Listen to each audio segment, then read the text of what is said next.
title of my paper is I'm trying to read the notions of idea, narrative and discourses in Bhagavad Gita. So I'm trying to see there are many textualities that exist within the textuality of Bhagavad Gita. When you try to define Bhagavad Gita, there can be multiple ways in which Bhagavad Gita is interpreted, appropriated and assimilated. So Bhagavad Gita is kind of text which has a very strong and very rich hermeneutical tradition. And this is a kind of text which Shwaduri calls is Anta Gajayan. That is blind people making sense of elephant tail. That is, you don't need to be actually read Bhagavad Gita to talk about it. Every person, be it academician, be it a philosopher, be it a layman, try to make sense of Bhagavad Gita in its own way and try to infuse their own meanings into the readings of Bhagavad Gita. So Bhagavad Gita in that sense is a polyvalent and heterodoxial text. So how to make sense of such a rich and such a heterogeneous text? Can a text interact within its own domain and beyond it? That's the premise of my paper. And also I will try to see certain keywords in which I can actually conceptualize the text. So my paper is more methodological and theoretical, very less factual. So there is more of theory, how to actually deal with the subject, right? Because my paper actually deals with kinship and kinship relations and power relations in Bhagavad Gita. So in this paper I am trying to see what kind of modality, what kind of methodological approaches can be used so as to probe us, so as to make Bhagavad Gita accessible text to it. So there are certain keywords that I will probe into. So first thing that I will probe into is the concept of time, right? So the very conception of time, or what we call historical time. What is the historical projection of time in say pre-modern time, right? And we are dealing with a text which scholars are trying to debate what is exactly the historical time frame of Bhagavad Gita, right? So there can be multiple chronologies possible in our reading of Bhagavad Gita. How can we understand where can we place Bhagavad Gita in a chronological framework? So when I am talking about multiple chronologies, Bhagavad Gita can be read in multiple ways. As a standalone text, Bhagavad Gita is a standalone text, right? But it is also a part of a larger text called Mahabharata, right?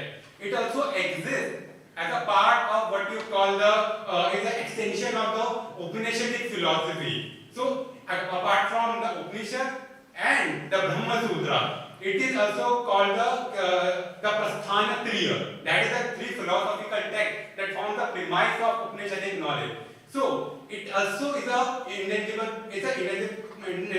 part of the Upanishadic philosophy. So how to understand the chronological layers of Bhagavad Gita, right? So there is a very obvious kind of chronology that is to trace the events, right? In the popular culture, there is always an attempt to historicize the events of Bhagavad Gita, but if you actually look from a lens of a historian, it is difficult to historicize the events or the content that is present in Bhagavad Gita. And scholars like Veera Chattopadhyay actually criticize the very idea of epic archaeology, who tries to see the sites based on their understanding of within the relation of Ramayana or Mahabharata, because it actually creates a sense of temporal anachronism. And we have to restrain from dealing with such kind of anachronistic history. So other kind of possible chronology that is available to us can be dating the text. When was this text actually conceptualized? But even here, there can be multiple chronologies, but it's called the short chronology and the long chronology, right?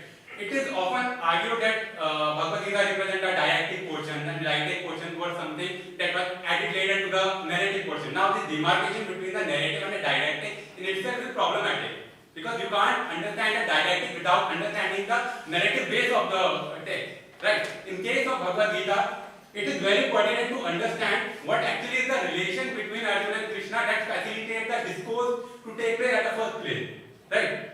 And actually the relation between Krishna and Arjuna and the very space in which the war is taking place actually facilitates the direction in which the discourse will continue. So it's very important to understand the kind of chronology, the kind of interaction between these sources. But text interacting within itself. Bhagavad Gita, the preceding portion of Bhagavad Gita is called the Udyog Parv in Mahabharata. Actually, points out many things which actually form the basis of a discourse that is been established in Bhagavad Gita. So, to establish that Arjun actually listens to Krishna's discourse, it's very pertinent that Arjun accepts the authority of Krishna to disseminate the discourse, and that point actually comes in Udyog Parva, when for the first time the divinity of Krishna is established. Right? Through the conception of Narayaniya. This is a whole passage called Narayaniya where there is a veneration of Krishna. Through establishment of a divine figure Krishna, it actually facilitates what happens in the 11th chapter of Bhagavad Gita when there is a Virat Roop Darshan. You cannot actually make sense of a divine Krishna unless a structure has already been established, establishing the divinity of Krishna. Similarly, Udyog Parva also established the material aspect, that what exactly I am looking about. Bhagavad Gita not as a metaphysical or theological or philosophical text, but what underlies, what the material sense of how this actually kinship and kinship relation mediate the very idea of this discourse that takes place between Arjuna and Krishna. Right? So that temporality is very important. Another sense of temporality that can take place, that we can consider, is how Bhagavad Gita is interacting with the Upanishadic text.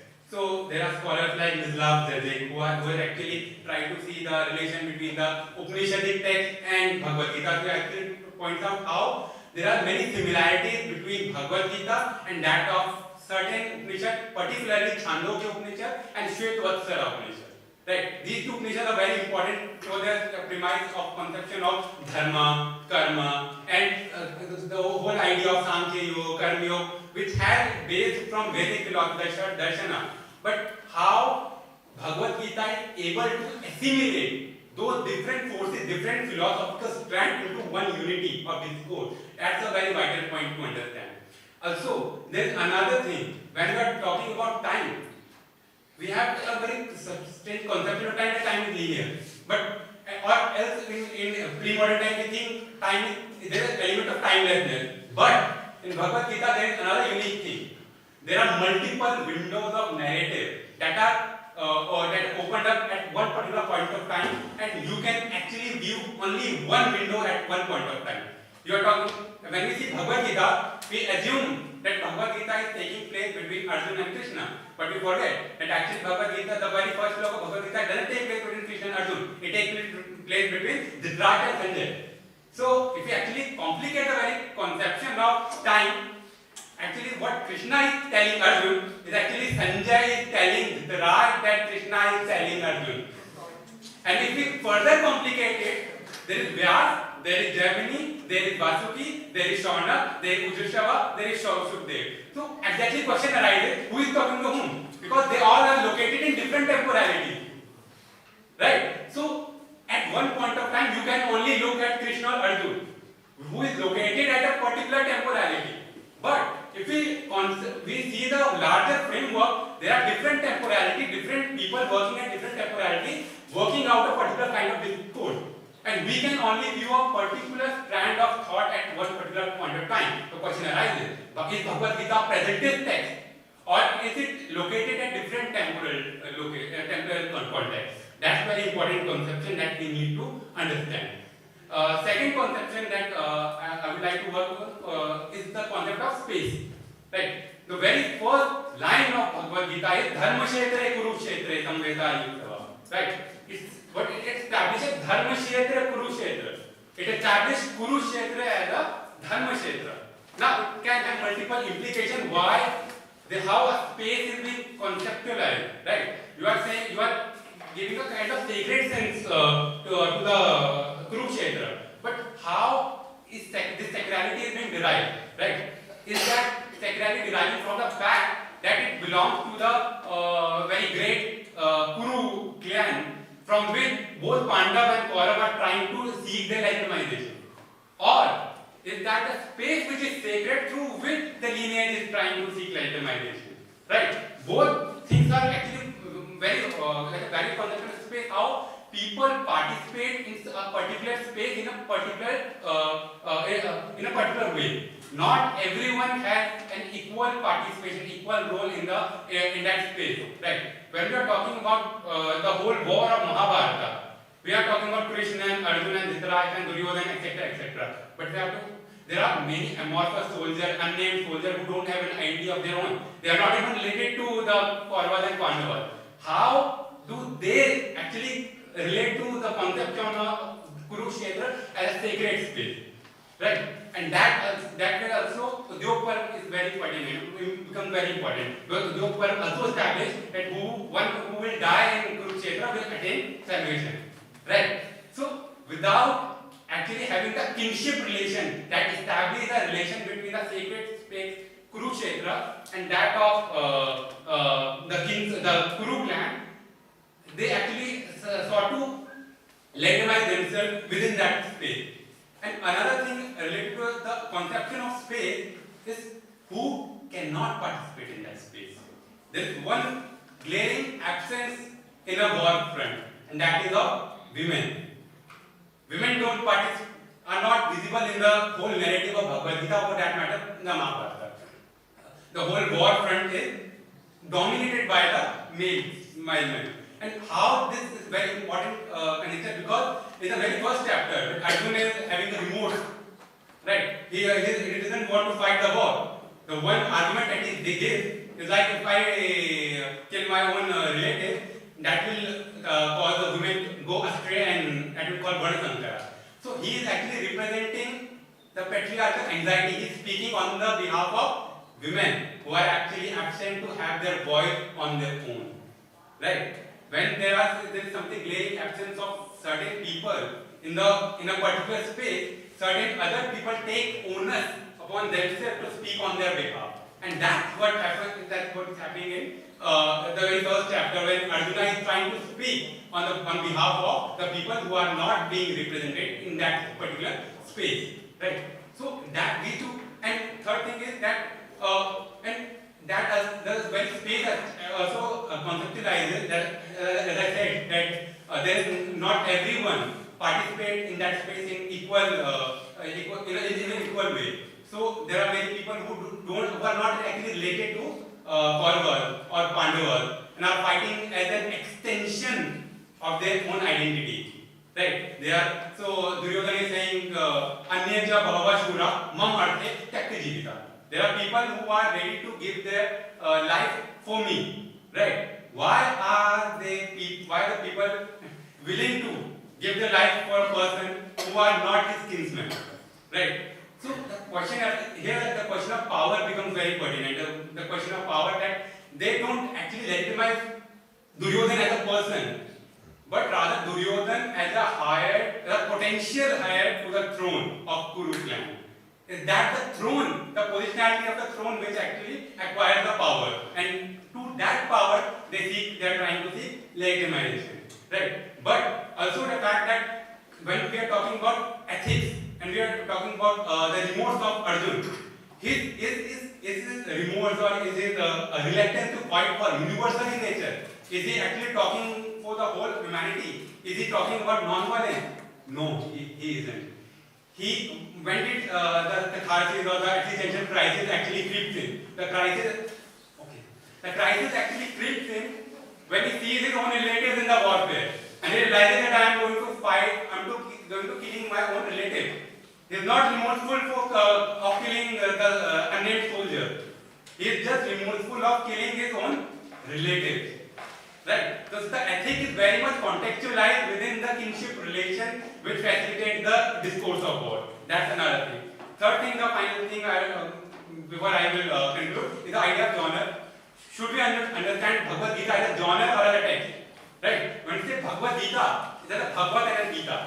The Gita is not a single text. Gita there are a huge number of texts with the name of Gita. Within Mahabharata, there are 9 Gita. Vyasa Gita, Nishad Gita, Anu Gita. And Anu Gita is actually an extension of what we call Bhagavad Gita, a repetition of Bhagavad Gita. Right? So the question needs to be asked, what is that which relate Gita intrinsically to the conception of Bhagavad? Right? So there is an element of bhakti. And we see see this element of bhakti is not particular to the discourse of Bhagavad Gita. It's come as a trope. In the first chapter, Arjuna is introduced as a charioteer. But as the text progresses, he soon becomes a guru. And by 11th chapter, that guru conflates into God with a Virat Rup Darshana. So there are different tropes that are being utilized to provide a kind of heuristic discourse. That is, to answer a small question, you have to deal with larger questions so as to not give any way to anomalies that can creep in while answering a particular question. Right? So question of genre becomes very important. How to identify a genre of a text like Bhagavad Gita, which actually transcends the boundary of didactic, narrative, and a text like this is not something which is written and forgotten. It is continuously worked, reworked, reinterpreted, right, and reappropriated. So it acquires new form, new language, new idiom through the hermeneutical practices. So finally, in conclusion, I would like to say that Bhagavad Gita is a polyvalent and heterodox text, and which actually interacts within and beyond that its own text, right? So it interacts within the text as a Purva Paksh, or the very Guru Shishya Parampara, through which the whole discourse of Bhagavad Gita comes through. It also interacts with the different portions of Mahabharata, both narrative and didactic. It also interacts with the larger philosophical schools that actually bind the whole discourse together. So we have to understand in a larger framework. If you are historicizing text like Bhagavad Gita, we have to historicize in a larger framework, not in the chronology of a single text, but rather as a genre, as a whole textual tradition that it involves.